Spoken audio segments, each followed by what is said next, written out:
Good morning. Let's go take a look at some birds and birdhouses, see what all we got out here today.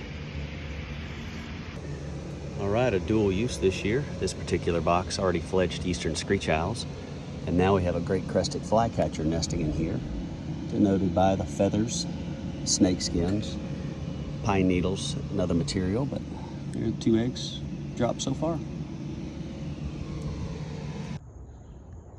This particular box, ready for eastern bluebirds.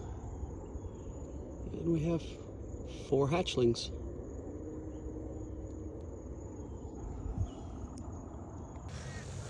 And down at Lake Edge, there's a great blue heron,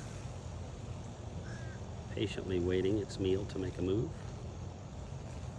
to spear it. We definitely know gray squirrels like this box. A nice little dinner plate for them.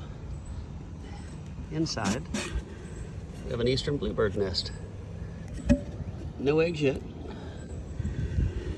That's all right. Also, in some of these amazing areas, just listen for the birds. Tufted titmice, red-bellied woodpecker, tufted titmouse.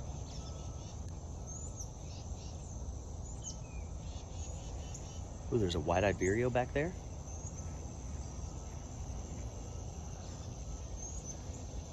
It's always fun. Sometimes you just don't see them, but you can hear them and then try to identify them. Family of sandhill cranes. 2 juveniles this year.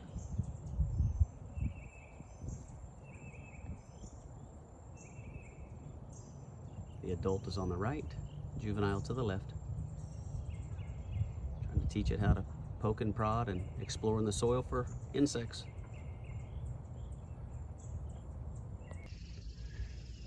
Okay, fingers crossed. Coming out here to look at the wood duck house now. Let's go see what we got.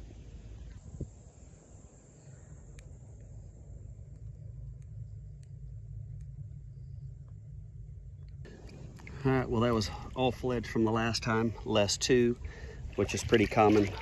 Typically about 10% do not develop each time in the duck houses. Thank you for taking a moment to come out and look at birds and birdhouses with us today.